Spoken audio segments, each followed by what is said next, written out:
And so I'm so excited to get into this book, From No to New Opportunities. What if your most powerful yes starts with a confident no? How about that?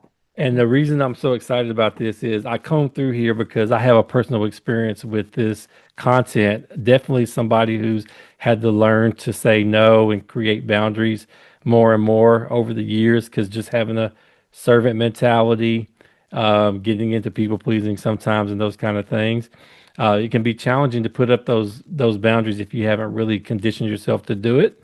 Yeah. So I can't wait to talk about it. But first, I want to know like I think there's a personal story that you have that Oh, led you to write the book. oh, Can you definitely. give the listeners an idea of what led you to write this book? Sure. So a couple of years ago, I had decided that I wanted to go back to grad school. And then when I started, it was a lot going on. It was a lot as it dealt with, I had active parenting for my family. I had graduate school, I had work, and I had a whole series of things that I still had on my plate. And so one of my professors, Carl Kunert, love him. He actually did the preface for the book, so am appreciative to him. He had us turn around in small groups and identify what were the biggest challenges in graduate school. And so when we were looking at that, I took my tablet and I had been writing this over the year, and I had come up with maybe 7 to 10 items of categories. And under each of those categories, I also had another 7 to 10 items. And then I looked at it and I just said, this is an awful lot. It's more than I want to take on. And so that ended up coining my phrase, my year of no, right? My Okay. youngest son said, Mom, how are you going to do that? How are you going to still be yourself? And it was difficult because then I had to make the decision and say, okay, I'm going to pull away from all of these things because it's not in line with my core values. It's exhausting and it's just more than I want to do at this time. Not that I can't do it, but it's more than I wanted to do. So from that Okay. perspective, anything that did not align with my family, work, and school, I didn't do. So I kind of took a year off, if you will. And that also has its challenges because you have to make sure that you're kind of going into what you're saying, my year of no. I'm going to say no. I need to make sure that I say it the right way because you're going to offend people potentially. And so that's the reason why I started kind of writing notes, doing some research because boundaries, as I found, is a big thing. No Yeah. sounds negative, but NO for new opportunities gives you an opportunity to think about how you're going to do things to make sure that you say yes to the right ones and be intentional about your yes, but make sure that you phrase your no's the correct way because you don't want to isolate people, but you want to do that. So I started writing that maybe last summer and it got published this year. And that's kind of a short story of why I decided to write the book. Wow. Okay. Okay. And it makes a lot of sense because even, work, school, and family is a lot, even in those three things alone are a Exactly. lot to Exactly. navigate. So the fact that you had other things on top of those that you were involved in that you really had to carve out so you could focus on what truly mattered to you. Yeah. That's a lot to navigate. And I think a lot of people can connect to that. Yeah. And I like your distinction too of not just focusing on the no, but I think a lot of us don't think about when we're saying yes to a lot of things that we really don't want to do or don't align.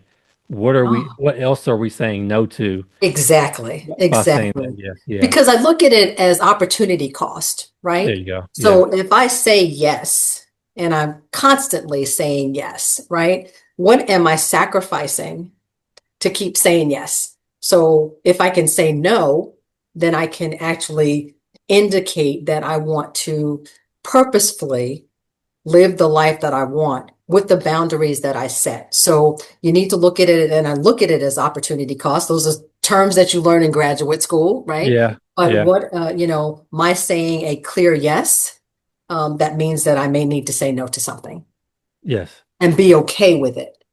Okay. Okay. Yeah. Man, we're gonna get deeper into that, but I want to I want to start high level. I don't want to get too much into details. You're giving away a Okay. little bit, but we'll start broad, right? Okay. So Sure. let's make sure we're all talking about the same thing when Yeah. we talk about boundaries. Boundaries. Yeah.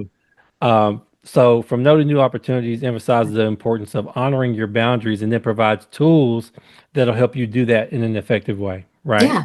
So, can we start by just talking about what is a boundary? Sure, sure. For me, a boundary is clarity in action, right? It names what I honor myself to do and what I won't do, what I will take responsibility for and what I won't do. So when I'm making the agreement with myself about my resources, and I look at it as time, energy, and attention. Those are my primary resources. So Hmm. when I create a boundary, I'm protecting those things because those are core values for me also, right? There are Okay. certain things that I want to make sure that if I decide that I'm going to do something, it's going to be in line with my boundaries. Now, and it's not a total barrier that I'm going to make sure that you never step into those, but it's a connection.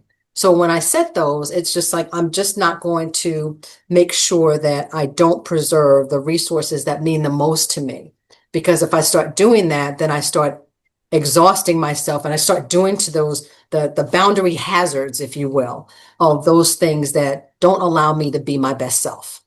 Okay. And that's not good for you because if I'm not coming to you being my full, complete self, you're seeing a representative. You're seeing somebody that I'm sending in line for me, right? Who's Yeah. not really who I need to be. Okay. Okay. So let's put that in real terms. Let's do an Sure. example. Let's do an example. Yeah. So maybe you have an example ready, or I can give you a situation Ah, and then you can give me an example. I've However you got want to. tons of examples because Okay. I had to go through this, Jonathan. So you Okay. figure I'll never, so with grad school, every other week, that's when we went to school, right? So it used to be I wouldn't have to consult my calendar all the time. But now that it's every other week, there's some days that I have class on all day Friday, all day Saturday, all day Sunday, right? Okay. So when I had to think about social activities, let's think about that. So I'll never, there was one particular incident. A friend was having a birthday get together. They wanted to play pickleball, and I'm not a pickleball person, but I was willing to do that. Okay. So when I had to think about it, my team was meeting together on that Saturday because we had a project due. Okay.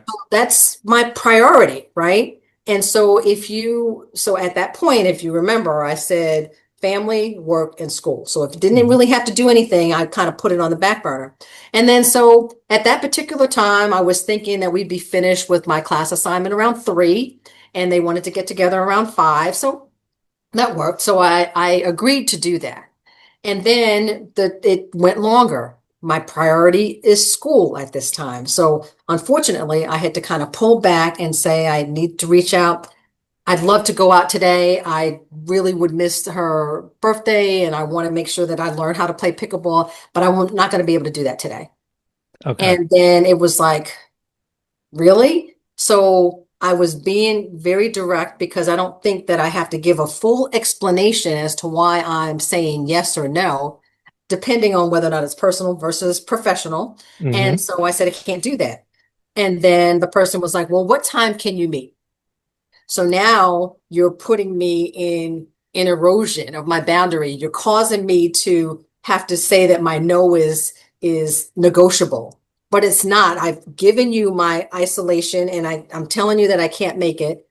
And you're asking me again, do it one more time. Can you do it? You always say yes, whatever. And I was just like, at this time, I call it the broken record technique, Jonathan. It's like, let Okay. me say it again a different way, right? So my Okay. team is meeting together. We're going to finish at 3, but it seems as though it's going to go longer. Not going to be able to make it today. And so, but I can make it tomorrow, right? Well, but today's her birthday. Can we try to get it together? We schedule it around your time. So yet again, so that was twice that I said no. And now you're causing my no to be negotiable, which I've already indicated. No, the first time it was nice. The second time, no, because the priority is school and I'm not going to be able to do that. And then the next time is can't do it today. I'm going to need to meet with my team. It's going to extend to about 7 o'clock. And then I knew that that was going to be too late. And so at that point, I used that broken record technique to indicate that my boundary has been set because I need to go to my school meeting. I need to meet with my team. I need to be prepared for a presentation and a project next week. So I can't do that.